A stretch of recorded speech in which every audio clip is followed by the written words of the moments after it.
Hello, everyone. It is Monday and it's time for Pop and Politics. We are talking about the latest in hot topics, news, and entertainment.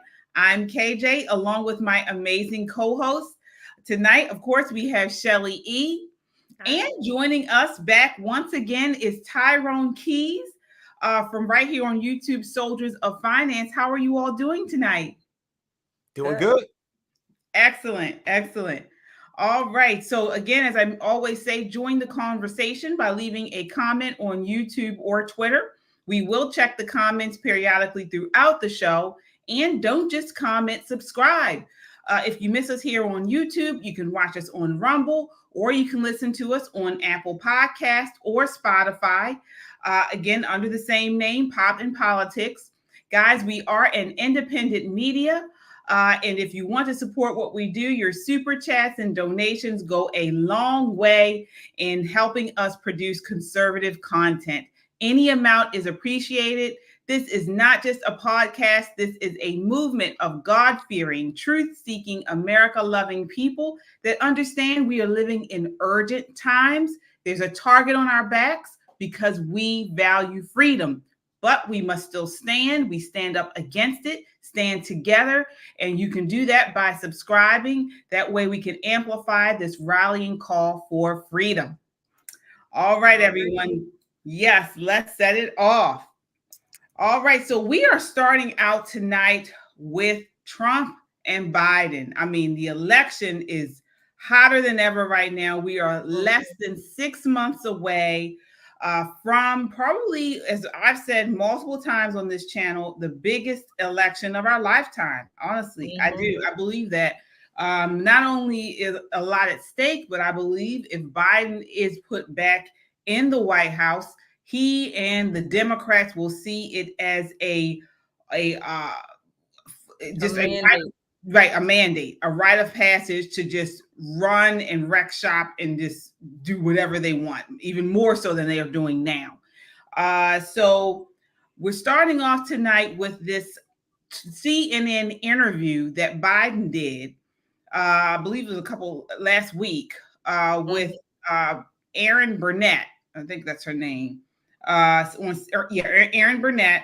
She sat down with Biden. He finally sat down for an interview, probably got the questions before he actually did the interview. I'm sure of it. But anyway, she gave him some stuff. She pushed back a little bit, if you can call this pushing back. But I want to play this first clip for you all, and then I want to get your response here. All right. Here we are. Take a look here. Let's see. Okay. All right. So in this part, he's starting off talking about his what he's done for the economy and comparing it to Trump. Why should people here believe that you will succeed at creating jobs where Trump failed? He's never succeeded in creating jobs, and I've never failed. I've created over 15 million jobs since I've been president. 15 million in three and three quarters years. And secondly, Microsoft is a serious player, and they're very much engaged in making sure that they pick this area as sort of the home base for their AI initiative in the nation. And they're gonna do it. And just like, and by the way, well, I shouldn't go into it, but Trump is, he started off with the golden shovels, you know. The man cannot even speak. And talked about this being, sad. The eighth wonder of the world. When has he ever done anything he said? I'm not being facetious. Think about it. He started off, he lost, other than Herbert Hoover, he's the only other president who lost more jobs than created in his 4-year term. He's, the way he managed. We're going to fact check all of this. His last year when we were dealing with COVID, 1 million people died. He'd tell people inject bleach, that may do it. Wasn't a real problem. When he did an interview with one of your colleagues. She's not pushing back. What is he talking about? What is he saying? She's not even pushing back. You know, it's, I just, and look at what he says he's going to do if he gets elected. He says he's going to do away with what I've done on Medicare, reducing the price of Medicare drastically. Said he's going to do away with the Affordable Care Act. Said he's going to do it just down the line. So we have a very different view. I look at it from physician, not being facetious, from a Scranton perspective. Yeah, right. Mar-a-Lago. A Scranton perspective. There you go. Wants to give more significant tax cuts to the super wealthy. And we got 1,000. All right. All right. So we got to unpack this, and there's more. I want to just unpack this first part here. All right. I want to start with you tonight on this, Tyrone. What's your response to some of the things he just said? I mean, she didn't even push back against him on any of that. He totally ignores Donald Trump's economy up until the pandemic. Mm-hmm. Exactly. Okay. Governors made a decision to shut their states down. The whole government engaged in mass hysteria, which resulted in people getting laid off, lots of small businesses going out of business. Okay. So it was an extraordinary circumstance that was created by government. Let's not forget that, that resulted in an abnormal situation. He says he created 15 million jobs. No, you didn't. What we saw were people coming back into the workforce who had been outside of it due to. All right. Now, I encourage everybody to take a look at BLS.gov. It's the Bureau of Labor Statistics. The job situation in this country is abysmal. You have got more people than ever before working 2 jobs, many of which are 2 full-time jobs. Now, people, if they can find it, they're not doing that because they want to. They're doing it because they have to. And in these last 2 jobs reports, we saw even that ability become constrained. By now, more people are, most of the jobs created were part-time, in the last report. So he is delusional. He is demented, and a vote for this toothless old dog is really a vote for Kamala Harris. Right. At the end of the day, I can't wait for November. Right. Shelley. I mean, first of all, you're right as far as the pandemic, Tyrone. Never could that be any more true. But according to the Wall Street Journal, just last week, there was an article that came out talking about this government spending or these job boom or whatever, whereas more than 60% of the jobs over the last year, were created for government or by government, which means that more people are on the government paycheck dole, if you want to call that, government healthcare, and now this, I call it a new industry, the social assistance, which basically is a fancy word concept for welfare. These are the people up more than 2/3 of the jobs are, right? Not only that, that same article said, and I quote, those jobs made up less than 30% of the new jobs during the first 3 years of Trump's presidency before the pandemic. So he's lying. He's lying, and whatever her name is, you're right, she's not pushing back. More than ever in 2024, you have more people working for the government or getting some kind of government check than the private sector is able to keep up as far as that pace. That is not a good thing. That is not a good jobs outlook when the government is funding 60% or more of the country. Yeah. Oh, this is the design. This is what they want. It is. This is what they want. And look, let me apologize. I got a little, excited, and I might have insulted toothless old dogs by comparing them to Joe Biden. So I do apologize to that community for that. Toothless old dogs still do some good. They still are useful. Right. Exactly. And again, it's one thing to be a toothless old dog. It's another one to be toothless and no kind of sense in your head. Right. Can't even he can't even speak, and it's not because of him being toothless. He doesn't have anything in his brain to say. The connection is dead. Even old Yellow was useful. That's right. Yeah. I want to keep going here because the lies keep coming, and she finally pushes back a little bit a little bit, but take a look here. All right. Want to move forward a little bit. I mean, it's tough to even listen to this guy. It is really. All right, here he is. So she's going to lay it all out to him now, and look at what his response is. Economy, of course, it is by far the most important issue for voters. It's also true right now, Mr. President, that voters by a wide margin trust Trump more on the economy. They say that in polls. And part of the reason for that may be the numbers. And you're aware of many of these, of course. The cost of buying a home in the United States is double what it was when you look at your monthly costs from before the pandemic. Real income, when you account for inflation, is actually down since you took office. Economic growth last week, far short of expectations. Consumer confidence, maybe no surprise, is near a 2-year low. With less than 6 months to go to Election Day, are you worried that you're running out of time to turn that around? We've already turned it around. Look at the Michigan survey. For 65% of American people think they're in good shape economically. They think the nation's not in good shape. They're personally in good shape. The polling data has been wrong all along. You know, how many you guys do a poll at CNN? How many folks you have to call to get one response? The idea that we're in a situation where things are so bad, the folks that, I mean, we've created more jobs. We're in a situation where people have access to good paying jobs.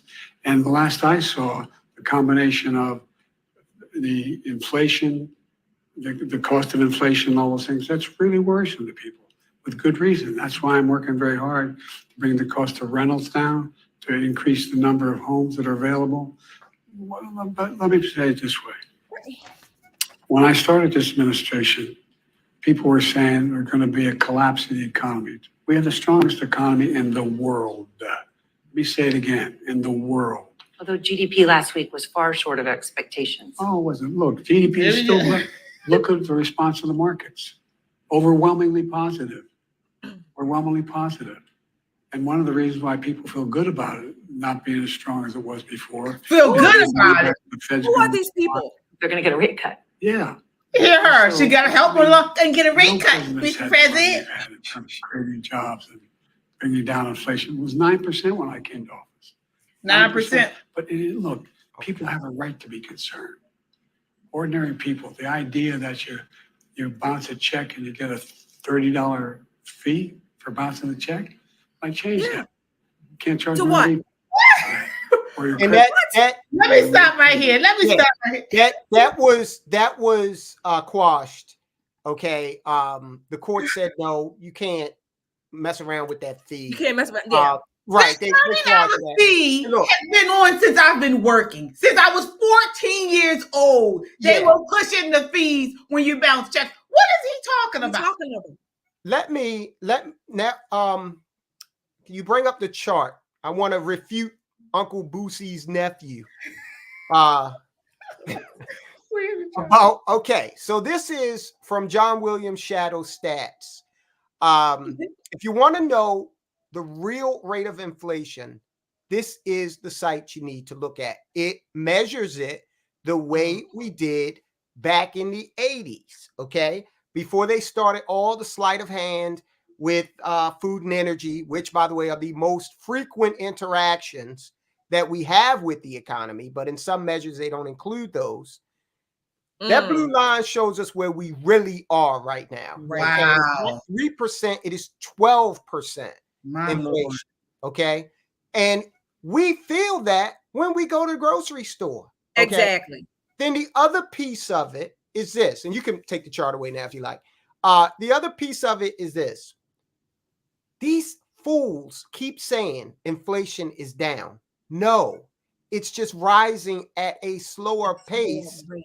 I started out with 10 feet of water in the basement, okay?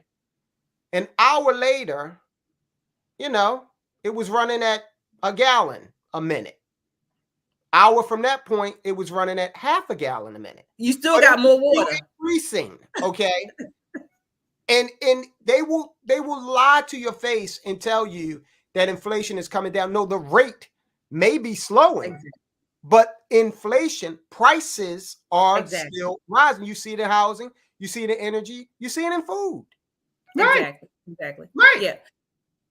one of the things that these bureaucrats, I'm just putting it mildly, that they trip me out with is that they always claim that they can make this market do this and make this market do that. Well, if the government is in control of the market, I guess you could, which is why we don't have competition and why the prices inflation is going up, because there's not a private sector to compete, if you will. Who can compete against the unending arm of the government, if you will, right? I just came from the grocery store today. Now, I love Wegmans. I know Wegmans, some people think it's already a little bit pricey, but I swear I spent $100 and some change, and I kid you not, the only meat protein that I brought home was some yogurt and some sliced deli meat.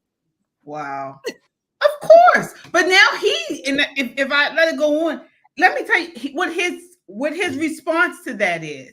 He blames the grocers. He blames the businesses. I want you to take a look here really quickly on this. This is what he says to respond to that. $35. I mean, there's corporate greed going on. Corporate greed. And it's got to be dealt with. What about, but there's real pain. Grocery prices are up 30%, more than 30% since the beginning of the pandemic. And people are spending more on food and groceries than they have at any time really in the past 30 years. That's a real day-to-day pain that people No, feel. it really is. It is. And it's real. But the fact is that if you take a look at what the people have, they have the money to spend. It angers them and angers me that you have to spend more. For example, the whole idea of this notion that Senator Casey talked about, shrinkflation. I think it's on your Same program. price for a smaller bottle of juice. What is he saying? You hear her. She's helping him along. Same That's amount, 20% same less height, than the smaller. same price. That's corporate greed. That's corporate greed. So again, No, it's not. you see what she's doing, right? He already got the answers. He already got the questions. She already knows the answers he's going to say. He's not staying on script, so she's trying to get him back on. Right. She's trying to get him back on the script. And look, Shelly's talking about Wegmans. I'm looking for a food town. Pantry Pride, something. Okay. Let's go back. Okay. Another thing that increases inflation is federal government spending. Okay. And they do a little shell game with this. So that federal spending also is calculated in the GDP. All right. So when you see all of this money going to Ukraine, going everywhere, but Main Street USA, that has the effect of increasing gross domestic product. So when they come out and say, oh, look at gross domestic product, it's up. If you take out the government spending and federal and state spending is included in the metric. If you take those out, we have been in a recession since 1 month after Joe Biden took office, and we stayed in it. Right. Okay. And that's the truth. So that GDP piece and the fact that they are driving inflation with all of this government spending, it's just people need to know that. And you notice, like you said, the sleight of hand, he talks about corporate greed, right? As if there's no such thing as government greed, number one, right? Number two, this idea of corporate greed, no, it's not. It's called people wanting to make a profit. So why would these corporations, and for the life of me, I don't understand, well, I do, but I don't understand why many of these corporations are in bed with the government, because they're only reducing their profits. Consumers are not spending like they would normally do if there was real competition. So they make up these boogeymen, and then it's like they play this game of projection, this psychological projection. I'm going to make the corporate guys the bad guys when really it's the government. Yeah. Well, the whole idea of this is they're trying to get people used to seeing the government pay for more and more. We talked about this last week with the idea of this income, this income from the government. They want us to be on the government tip. They want all of us to get used to getting these checks. They're creating the next major emergency will be something with climate change. so they can again send these checks out. So they want to get us used to doing that. So then when they start saying, okay, you have this money, this will be your stipend for the month or for the week or what have you, get rid of that car. We see the renter nation, rent is high, rent has become more affordable than actually buying a home. They don't want you to own a home. They want you to rent. This is where it's going. It's all by design. It is. Everybody's gonna be on Section 8, really, technically. Yeah. Right. And look, there's a lot of news out there talking about, oh, well, renting is better than buying. And there are some points in people's lives where they do have to rent. And I get that, especially if you're starting out, right? But the goal should be to own. Right. And there are several reasons for that. And some people try to, get flippant and say, well, you never own it because you're always paying taxes on it. Well, that's better than an annual increase in rent, even after you've retired. Okay. So people need to, and look, America, we might just have to go back to the days of multi-generational households for a little while. I mean, I grew up in a household with 3 generations, a row home, okay, with 1 bathroom. I think I turned out all right. So I think that people are going to have to, look at pooling resources, because when Donald Trump is reelected, it's still not going to be an instantaneous prospect turning the economy around. No, and you're right about the whole idea of renting and buying. I mean, and not only that, like you mentioned, once you do buy it, once you do own it, it's yours. But this idea of renting, and they're trying to make it very, warm and fuzzy because they provide you with these luxury apartments sometimes and things like that.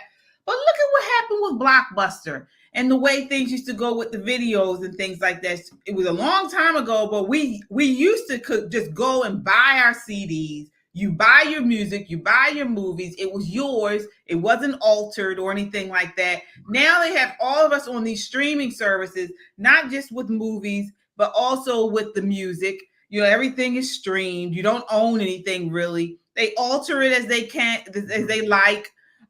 They can change it, and they can increase the price. And you don't own it. You don't own any of it. And but that's now why everybody's on this streaming stuff. With books, it is essential to purchase physical media, okay, that they can't change. Because right now, if you got a digital copy of the Bible, they can alter that and make it seem like God said things that he never said, okay? Right. And it's got to be a woman. They're moving us towards this type of economy, towards this type of lifestyle, because they don't want us to own anything. Correct. Like you always say, you will own nothing and you will love it. And again, I always tell people to look up 2030. World Economic Forum has a big shift plan for 2030, and that's one of the things. They don't want us owning anything. Same with cars, same with homes. They want us to go the way of Blockbuster. And it's terrible. And people aren't really talking about it as much as they should.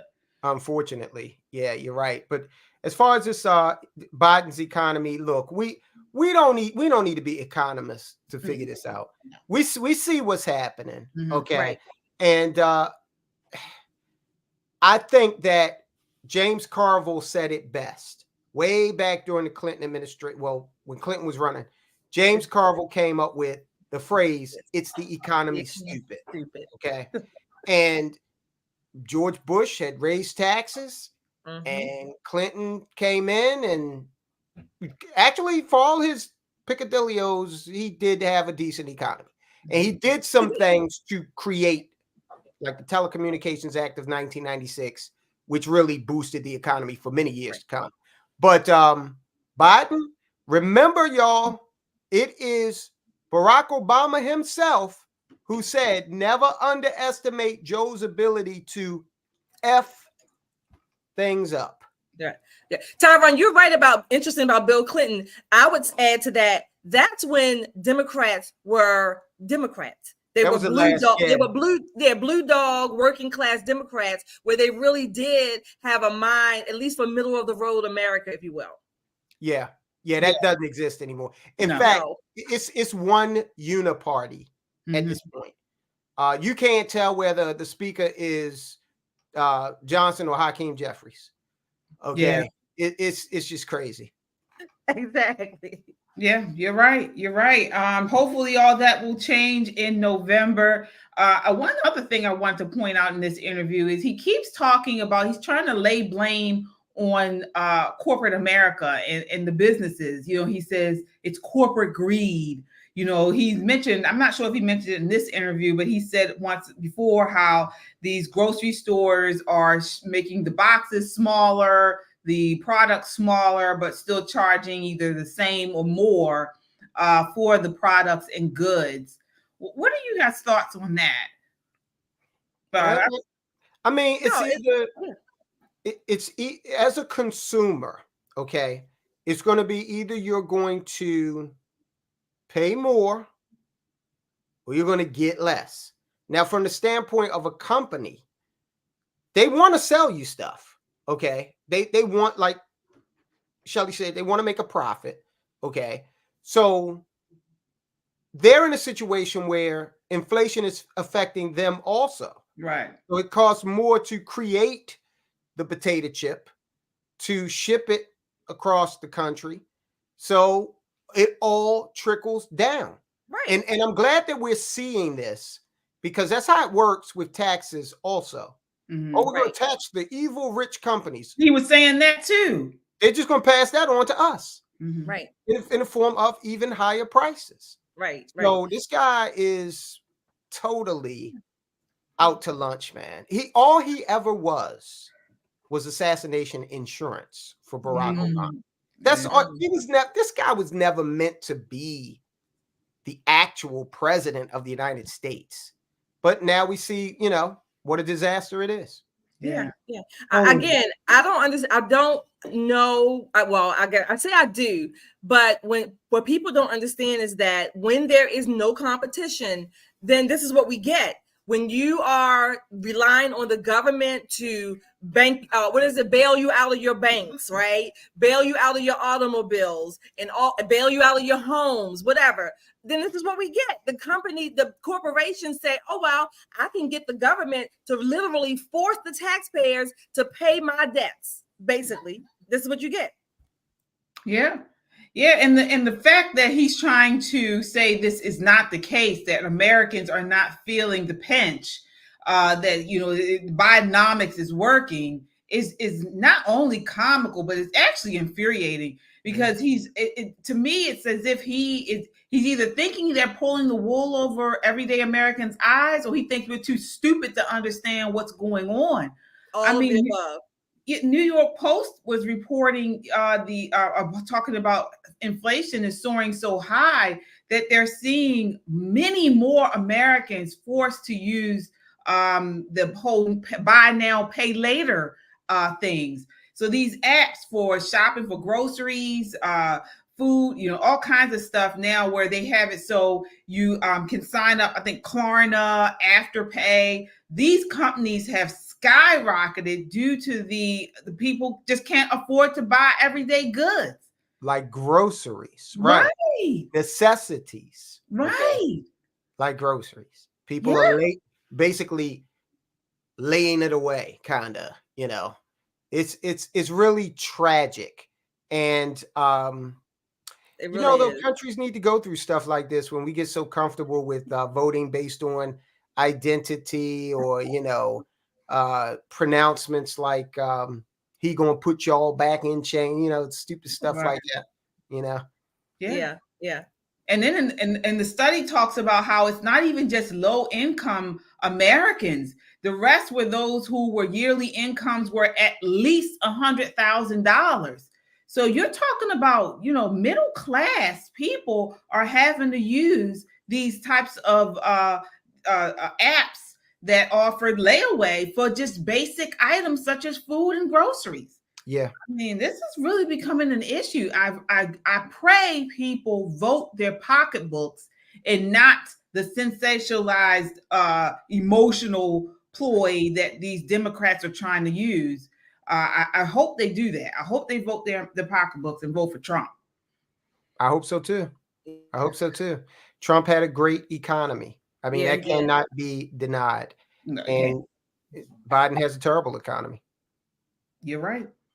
All right. I do want to acknowledge our super chatters tonight. I want to acknowledge Cynthia. Thanks again, Cynthia. It's good seeing you again. She says, vote Trump 2024. Absolutely, guys. Share this broadcast. You know, even with people, your liberal friends, share them with them because this is nothing but facts. And if somebody wants to dispute what we're saying, have at it. Please comment. We would love to have you on here so we can go, toe to toe on these facts because we're pushing facts right here. You can look it up, just wherever you are. And what you were saying, Tyrone, the BLS.gov. Gov, right? Yep, you can look at the employment figures for yourself. Absolutely. I do have another super chatter here. Thank you so much. Kenzie14 says here, another wonderful show. Love that you are picking apart the lies. Love this show. Wow. Thank you so much, Kenzie. We certainly appreciate you. All right. Well, I know you got to go, Tyrone, but please share with our viewers where they can find you for more of this type of information. Sure.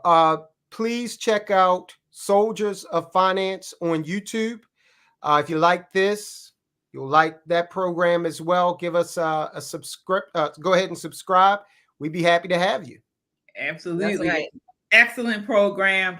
We love having you on here. Please come back again soon so we can dissect more of this craziness, man, these lies that the Biden administration Democrats push. All right. Thanks, wait, guys. wait a minute. What was the song? What was the song by In Vogue? Lies, using lies as alibis. That's what this is. Yeah, that's what he's doing. Yeah. All right, Tyrone. See you. All right. Bye-bye. So we are moving right along. We're going to go now. Speaking of President Trump, he had a massive crowd out in New Jersey this weekend, I should say. As many as 100,000 people flooded the Jersey Shore to attend Donald Trump's rally in Deep Blue, New Jersey on Saturday, according to official estimates. A spokeswoman for the city of Wildwood, New Jersey, which hosted the Trump rally, told the Associated Press that based on viewing the crowd and comparing it to dozens of other events in the same space, she believes there were between 80 to 100,000 people in attendance to see him. Shelley, are you surprised at this crowd? No, but I think there were more than 100,000. I just think there were more, but it was huge. Like Julia Roberts says in Pretty Woman, huge, big. Yeah. It was heartwarming to see it. I hope people come out like this in November or the general election. I hope they come out in droves like this. It was a great crowd. Yeah, it was. And it wasn't just Trump. He had a couple surprise guests, but one of them is someone we have talked about on this show. Governor of North Dakota, Doug Burgum. Doug Burgum. Yeah. Doug Burgum. Yes, he is reportedly on Trump's short list for vice presidential candidates. We have talked about it here on the show. We have it of good authority that he is the one that's going to be VP. I would say, since he was there, and this is usually how it goes. They start parading around the contenders or the short list. I know who's not on the list and who won't be on the list anymore. Kristi Noem, right below North Dakota. His governor to the south. So she lost her spot. But I think it probably will be Doug Burgum. Like you said, we have it on Good Report. We did, and I want to say before you could, we said it early on here. This is why you guys got to continue to watch us. We get little nuggets. We said it was going to be Doug Burgum, right after the debates ended. We had it on good authority. So my wish is Byron Donald. So that's my wish.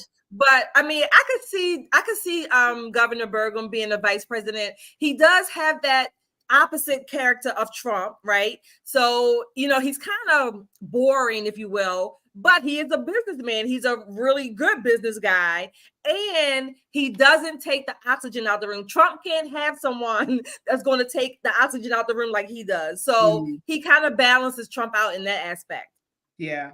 Yeah, but one you mentioned it's not going to be Kristi Noem. Another one we know it's not going to be is Nikki Haley. And Trump laid that to rest as well. He was like, she is not even on his toilet tissue list. She is not on the list to be vice president with him. Nope. Yes. He also mentioned during the rally, he says, we have enemies on the outside and we have enemies from within.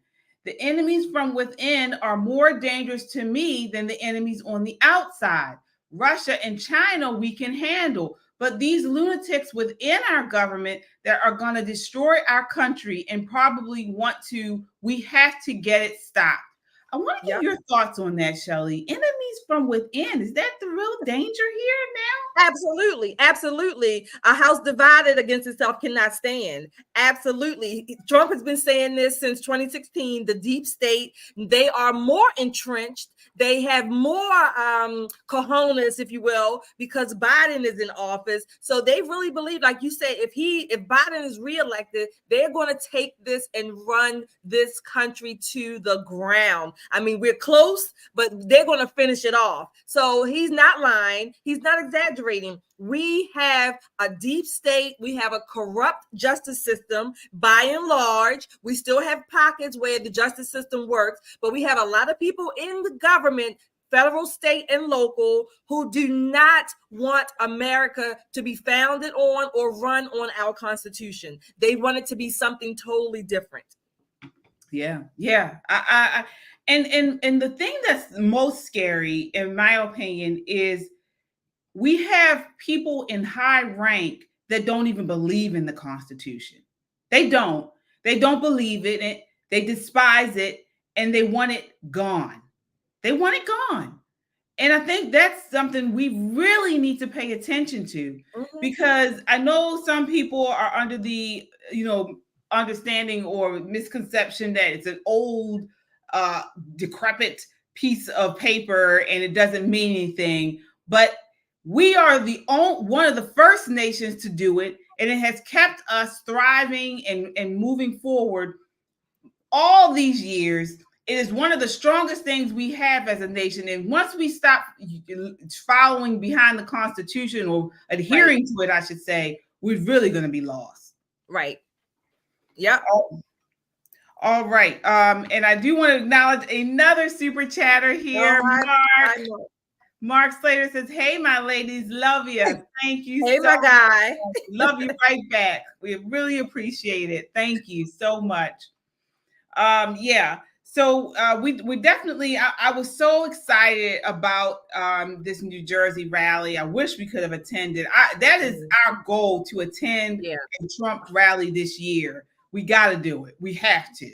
And report live from there. Trump did come here in 2020 to Baltimore. Yeah.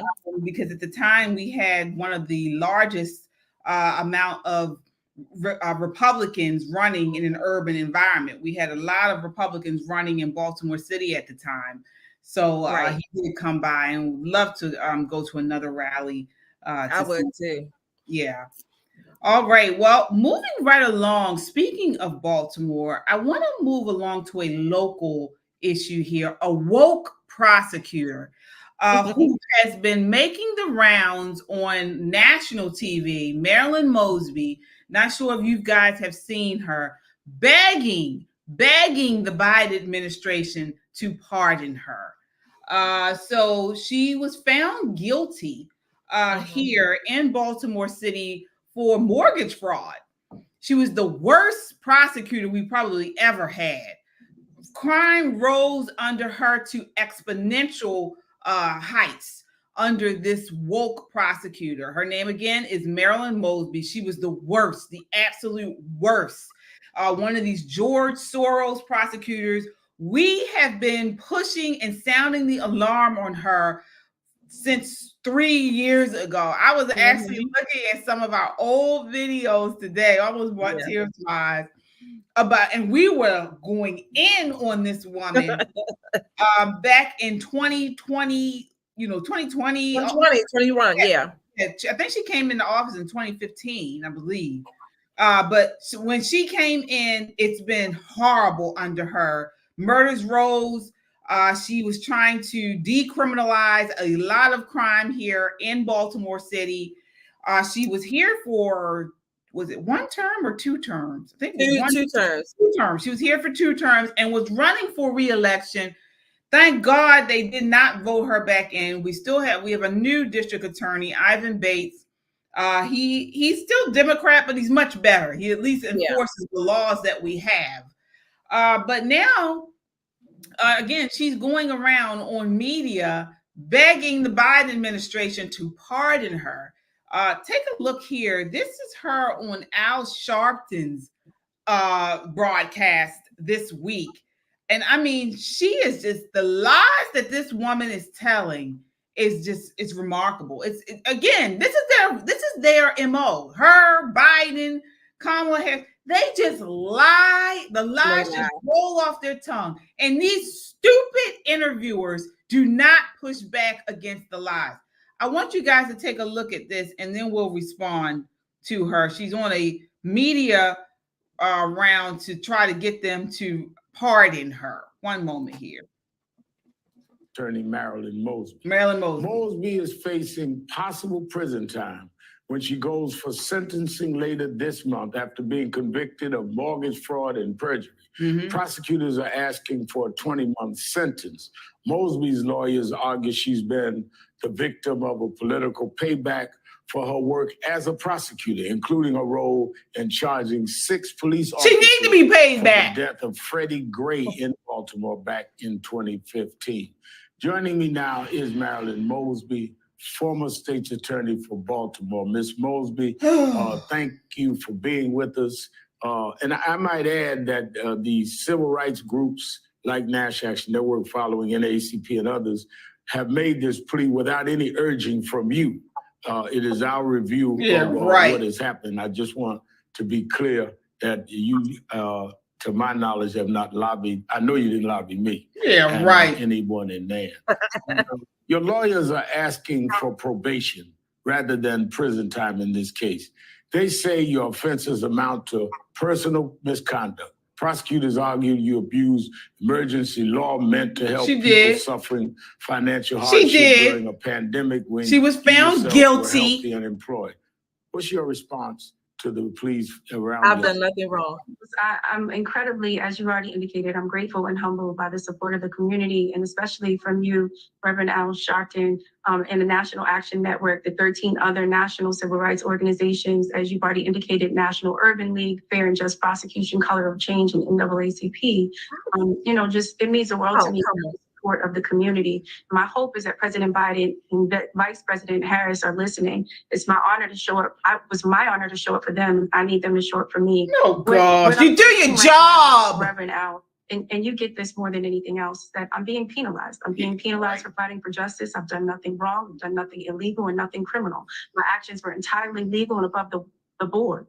And as you've already indicated, they're asking for 20 months, but the judge has the discretion of going above the sentencing guidelines or below them. And I'm facing 40 years in prison for lock her up under the jail, is my opinion. Put her under the jail. And she's still using race. She's saying it's politically driven, which it's not. We'll get into that. But one thing I want to get and say before I get you on here, Shelley, do you see her posture now? She's so soft-spoken. I want to thank you, Dr. Reverend Al Sharpton. When here in Baltimore, she was so verbose, so boisterous, so smug throughout her reign of terror as the DA here in Baltimore City. And now she's coming across as this meek and soft-spoken woman. Please pardon me, stand up for me like I stood up for you. Yeah, right. Shelley, what are your thoughts on this? Well, first of all, I want to kind of correct what you said about these interviewers. Number one, they're not stupid. They know exactly what they're doing. They're not challenging the Bidens and the Mosbys because they are all in the same, I don't know, clique, if you will. They're not going to challenge them. So they know exactly what they're doing. Number one. Number two, I think she's phony myself. I think her demeanor is phony. However, if I were in her shoes, I would probably be doing the same thing, asking for a pardon or a reduction or whatever. That would be anybody in her situation, whether right, left, up or down, whether you agree with their politics or not. So I don't fault her for that. She still denies because she's not really challenged, so she doesn't really have to. So I'm not even going to say denies. I'll say she downplays the charges that she was found guilty. She goes on in this interview to say she's done nothing wrong. She's done nothing different than millions of people across the country. I don't fault her for saying that either. I don't fault her for saying that because that's her belief. Again, as much as I detest Marilyn Mosby as a prosecutor, that is her belief. That is what she is entitled to believe, whether or not the charges are what they are. The charges are on the record. She can believe what charges. She was convicted and found guilty. Exactly. And she can still believe that she's not. What is there to argue about? She can. I'm not going to change her beliefs. You're not going to change it. And certainly Al and that other, whatever, they're not going to change her beliefs. That's number two. Number three. Again, I did not vote for Marilyn Mosby. I actually, I've commented against her. We talked about her, but I do not believe that she deserves 40 years and she won't get 40. I know she won't get 40. She will not get 40 years. She should not get 40 years. Should she get some jail time or will she? She probably will. She probably will. Other state and elected leaders have gotten jail time in Baltimore. Catherine Pugh, Cheryl Glenn, they served time and they were elected leaders in Baltimore and for the city. She probably will get some time. This pity pardon thing she's going on, I don't fault her for doing that because anybody. Do you believe she should be pardoned? No, I don't think she should be pardoned. I don't think she should be pardoned, but I don't fault her for asking. First of all, it's not about her being faulted, whether or not being faulted for asking. I'm not surprised she's asking because this woman has the gall to do all sorts of things. But she left out the fact that she absolutely committed the crime. The conversation was recorded with the mortgage official. She was recorded asking them to break the law. You're right. She said she was asking questions. It came out in court. The transcripts. The mortgage guy said that he did something wrong, messed up the paper. But I understand that. Yeah, I understand all that. I still don't fault her for asking. There's no dispute there. She did it for personal gain. She lied about that. She was claiming on the mortgage application that she had a personal financial stress. We can see she actually got an increase in her salary. And then she used the money that she defrauded to profit from a rental property in Florida. Now, how you want to spin it, that is what she did. I don't know. That's what she did. That's what she did. But let me tell you, this is my personal, never to be humble opinion. Personally, that's her money. She's right. That was her retirement money. Millions of people borrow from their retirement funds every year in America. That's not illegal to do. That's not what she did. She borrowed against her retirement and used her retirement money to fund rental homes or whatever. Listen, I am not saying there are always procedures and guidelines on how you can do everything. For instance, you have certain savings accounts, certain things on where you have to have a certain amount of money in your account. You cannot withdraw all the money. I mean, there's rules. I get that. It's your money, but there's certain ways you can do that.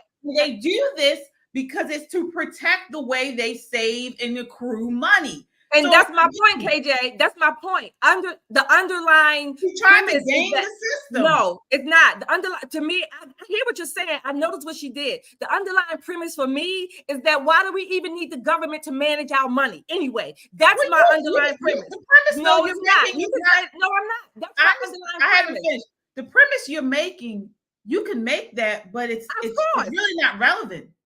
Yes, It's it not is relevant. to me. Yes, it is. It's an underlying premise that why do we have to have the government managing and telling our retirement funds? Why do we need the government to set up retirement funds for us? Period. I hear what you're But saying. she worked for the government.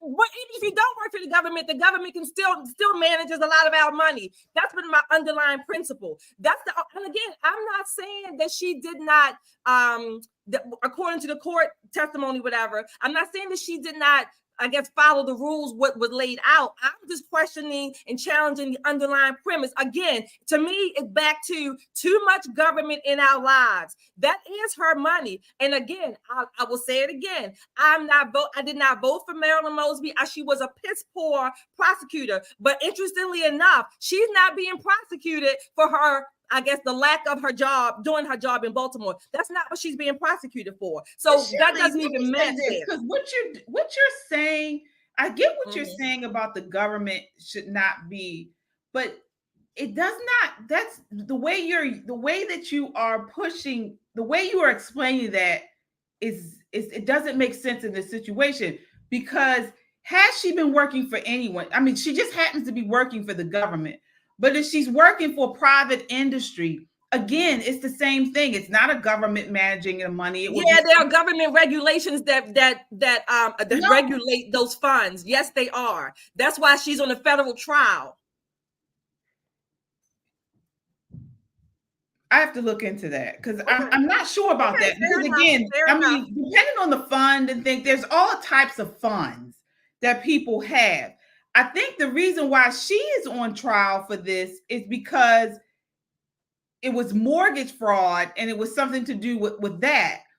Yeah, but what I'm saying is that she was charged with breaking federal regulations. That's what I'm saying. That's why she had a federal trial at the federal courthouse. That's why. I understand that. But again, the point you're making to me just doesn't make sense when there's all kinds of funds. I mean, yes, it just happened to be this one is a federal fund, but has she done the same thing for a private industry or something like that?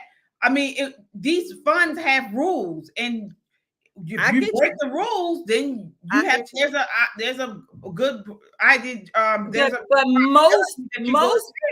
most pay some type of fine. Right. I hear you. Most of our money, if you will, particularly when it's related to retirement accounts or certain IRAs, they are heavily regulated. And that is my underlying angst with this. I'm not saying that she did not, quote unquote, break the rule or whatever. I'm not saying that. I'm just saying, why is the government that involved in our money? Why do we need them to manage our money to this point? That's all I'm saying. I'm not saying she didn't do it. That's not what I'm saying. I'm not saying she should not be prosecuted.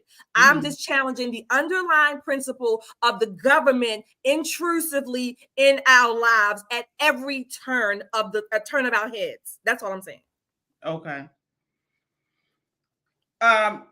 And why did she have to, let me see what this person is saying. So this was a retirement fund. She took the money as a hardship and wasn't in a hardship.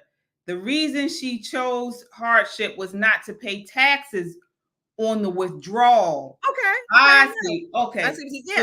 Okay. So she's saying, or he's saying, that the penalty is because she tried to avoid the taxes. So you're saying this shouldn't be taxed? No, I'm saying that the government shouldn't be this heavily involved in our money, in our lives. That's what I'm saying. We pay tax. We will pay taxes. You're going to pay taxes, whatever. We're going to pay taxes on something. I'm just saying that the government, to this degree, I don't believe, and I don't feel, if you want to use that, I don't believe that she won't get 40 years, and she shouldn't get 40 years. Yes, everybody says she's going to get 40 years. Or what? Yeah, but again, I do not fault her as a human, from a human perspective. I do not fault her for going around the country pleading her case. I don't fault her for that. Right. Well, I mean, again, she's not. She's asking for a pardon. I hope she doesn't get it. But generally for a pardon, there is an expression of forgiveness. Ordinarily, it's granted in recognition of the person who's being pardoned acceptance of responsibility for the crime. She has shown time and time again that she is not responsible for this. She does not take any type of accountability for it. She has not recognized or accepted any responsibility for it. So I don't understand how she should be given a pardon. Yeah, but I don't think that's the criteria. I gotta look it up. I'm not saying you're wrong. For a pardon would basically mean, like your record is white clean, like you didn't do it. It sounds like what you're saying is probation. Probation. No.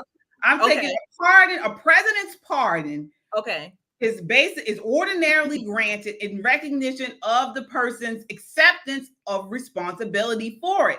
They've had some type of time they've actually done. But normally people who are pardoned, they say they didn't do it. Period of time after the conviction or completion of the sentence. So it's generally something like that.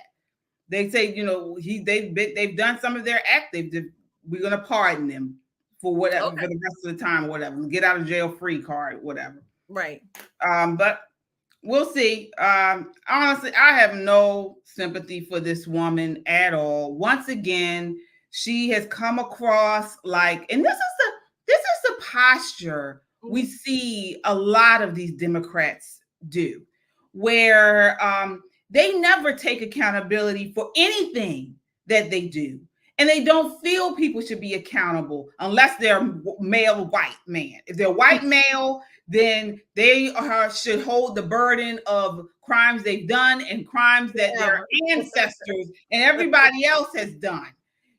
But these Democrats, they take no accountability for anything that they've done. She has continued here as she goes on this media begging spree. She continues to place the blame on politics and on a race and Trump. Right. She continues to do that, which makes absolutely no sense. Okay, so let me ask you a question. So if she was remorseful and if she, took responsibility, self accountability, and she still asked for a pardon, would you have some mercy for her? Perhaps. Okay. Because again, it shows that she has some reflection on what she did. To me, that would be the first thing that I would do if I was asking for a pardon. I would come out and I would say, you know what? I did do this. I was trying to skirt the system. Even if she says, you know what, it is my money, but I did it the wrong way. Yeah, I did it and I illegally did it. But she doesn't want to do that because she's an attorney and they're supposed to uphold the law. That's the crazy thing. They are supposed to uphold the law. But as we've seen with her personal record as a DA, what she has tried to do is decriminalize everything. She doesn't want to hold people accountable. She doesn't want to hold up and stand up for the law. And she's doing it with herself too. She feels like she should be able to skirt it. Well, in that sense, I guess she's consistent. Oh, she certainly is. That's why I don't feel sorry for her. She has no reflection. And even she doesn't even get the old, I get what you're saying because you're a libertarian type of person and whatever. I gotta get what you're saying coming from you. She's not. She believes the government should be, responsible for everything. She's a Democrat. She does believe that, but I don't believe that, and that's why you don't. No, I'm saying that's why I'm consistent, regardless of what you're consistent. Right? Exactly. At least you're consistent. She is not. So that's why I don't see how how it's applicable to put that type of reasoning on her when she doesn't even believe it. That was not her goal or her intention when she defrauded the government. It wasn't. I hear what you're saying. I know that, but this is not just, I wouldn't say it's my body of politics, if you will. This is just, it's the politics or the, I don't know if you will, the philosophy that I hold, and I would apply it to anybody, regardless of whether or not I agree with their politics.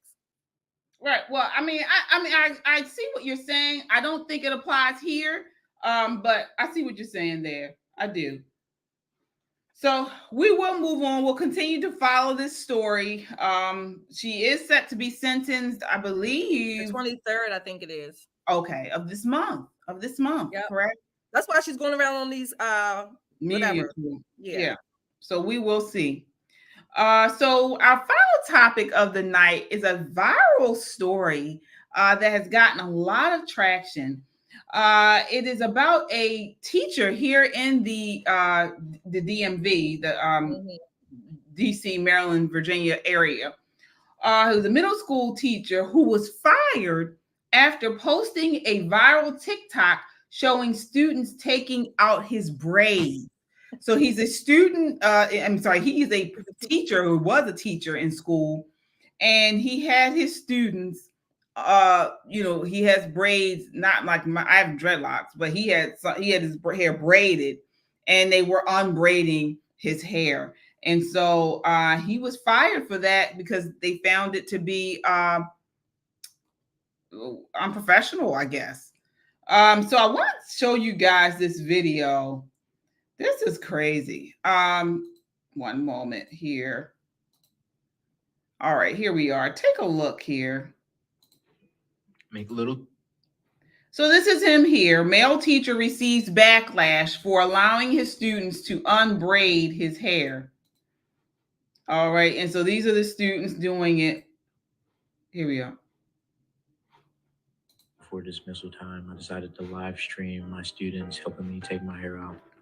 There was quite the discourse in the chat, which had people saying this was inappropriate and other people saying this was completely fine. There was nothing wrong with what I was doing, and people were just making it weird. So, of course, let's go ahead and stir the pot a little, shall we? Last Friday, 10 minutes before dismissal time, I decided to live stream my students helping me take my hair out. There was quite the discourse in the chat, which had people saying this was inappropriate and other people saying this was completely fine. There was nothing wrong with what I was doing, and people were just making it weird. So here he is. And so saw the controversy that has come from this video that I posted. I wanted to come on here and read some of the messages that my students are sending me during. Some of the messages that they've been sending me.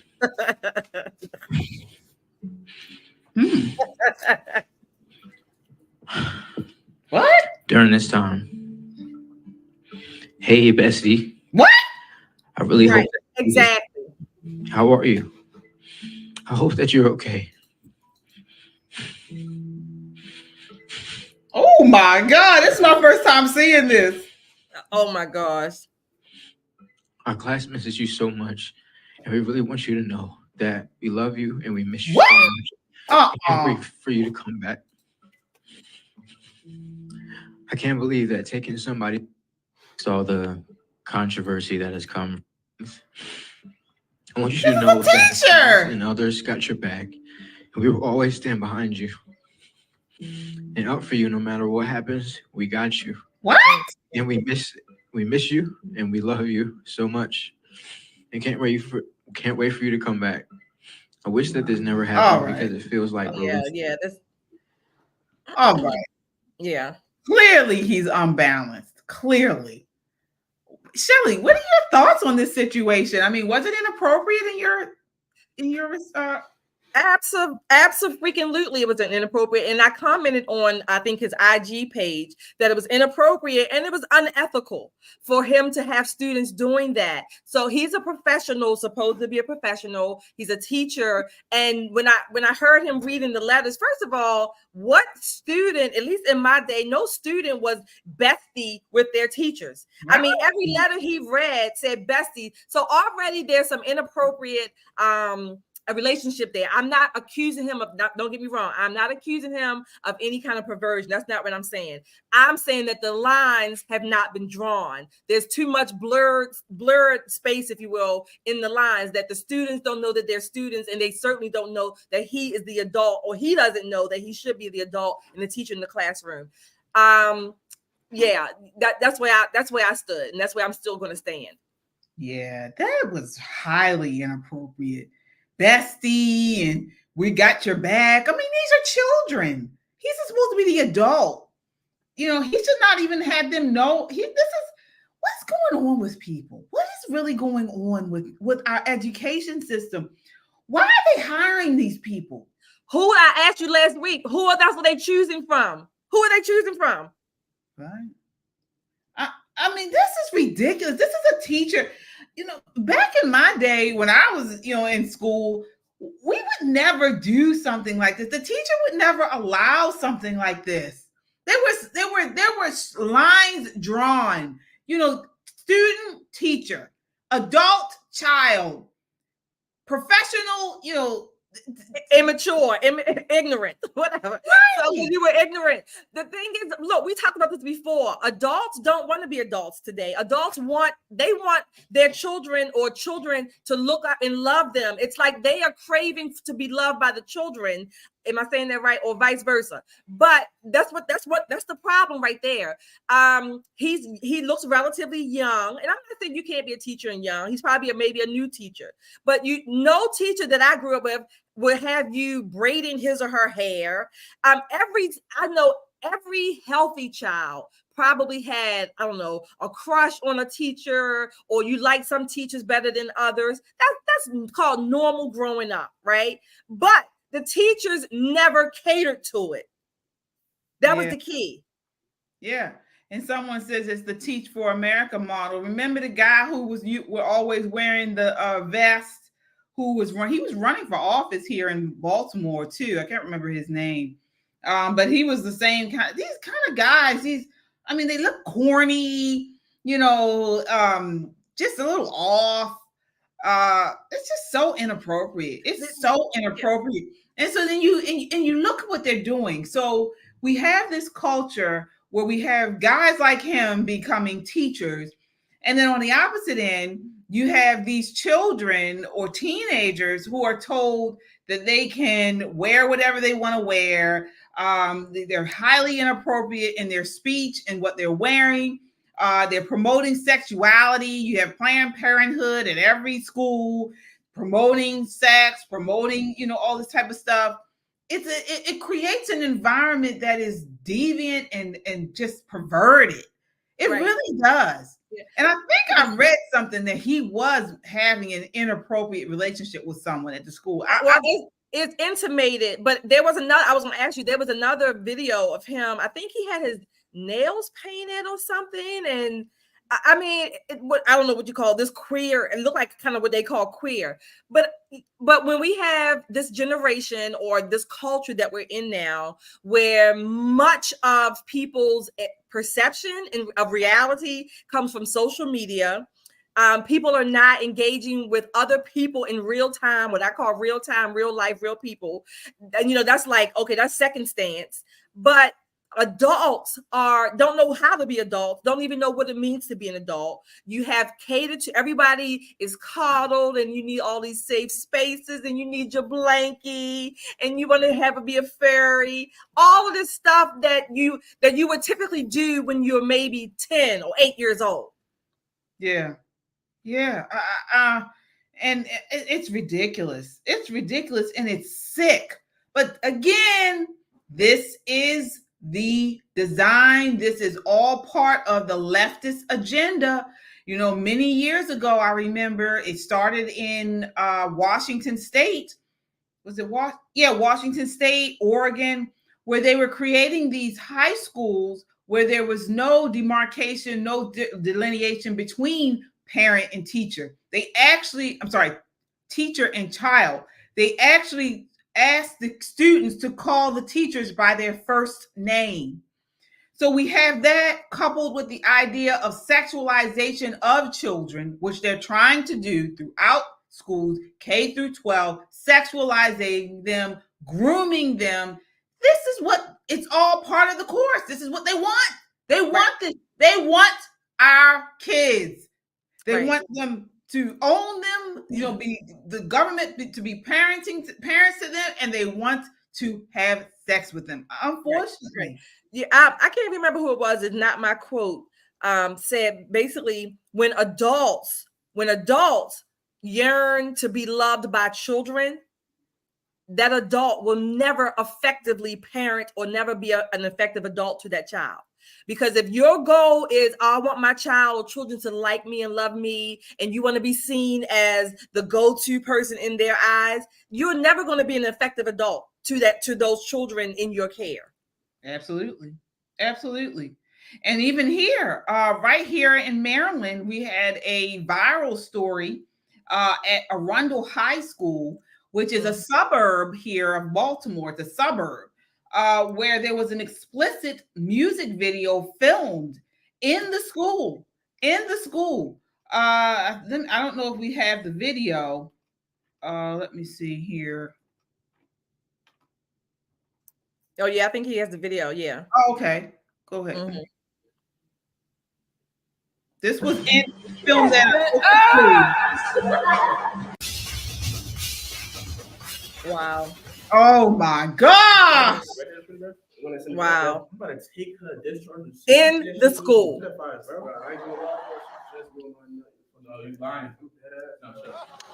This is ridiculous. I was about to pass it to you. How you gonna pass it to me?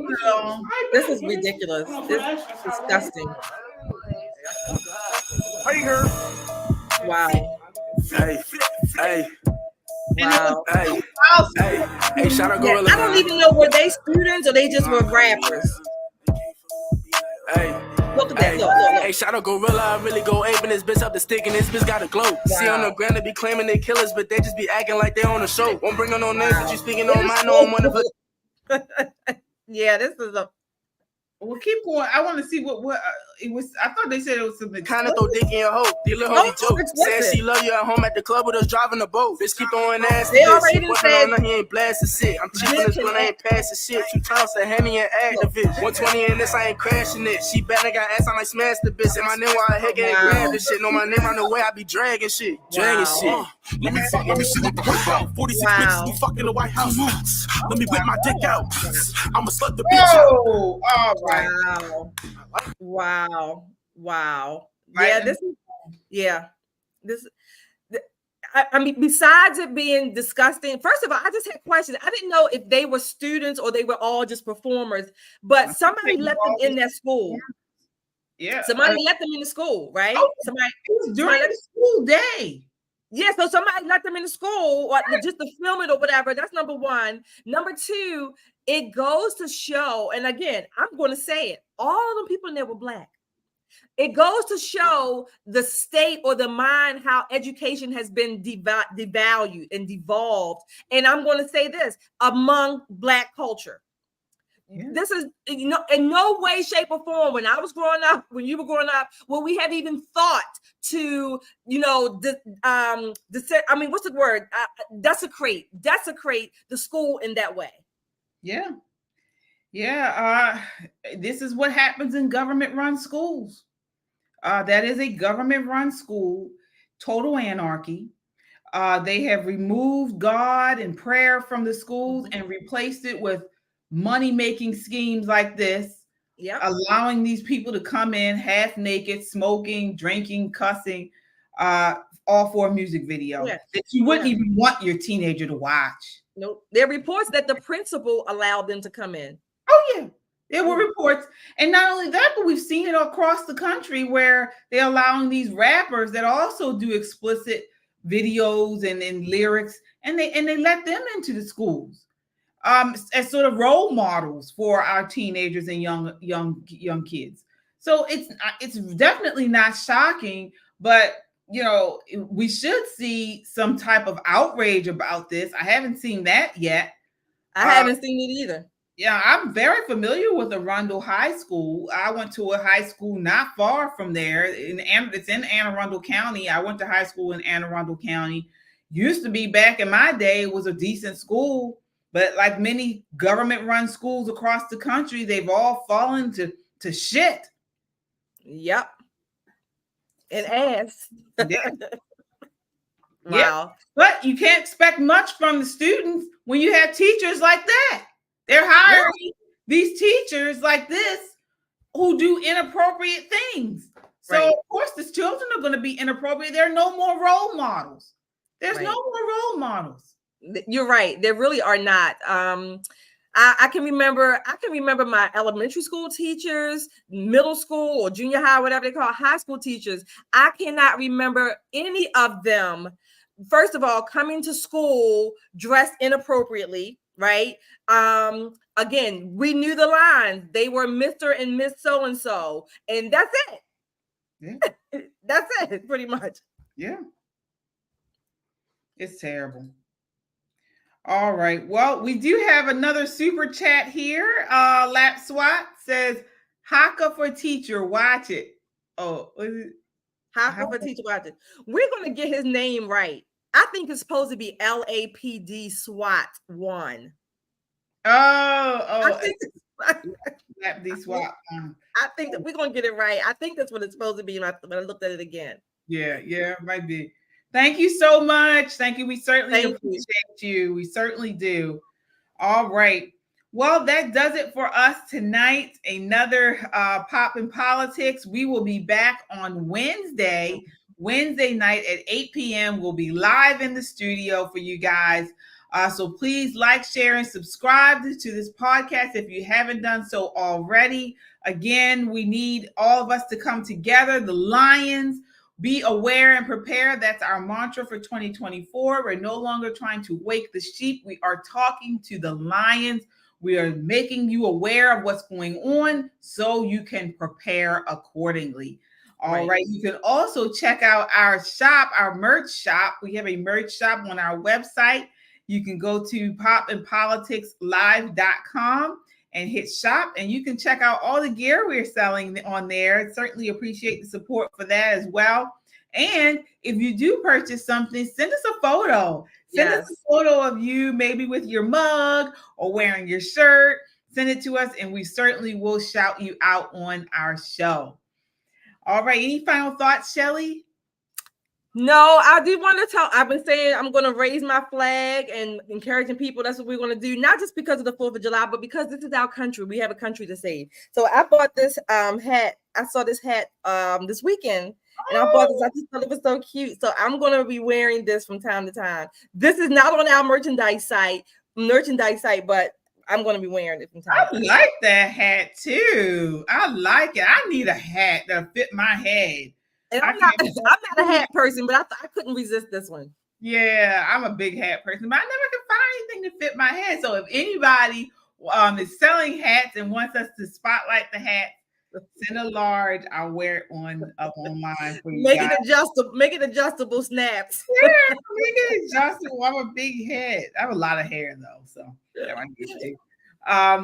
All right, guys. Well, that does it for us tonight. Again, thank you so much. Until next time, wishing you warm days and starry nights. Actually, never. Bye.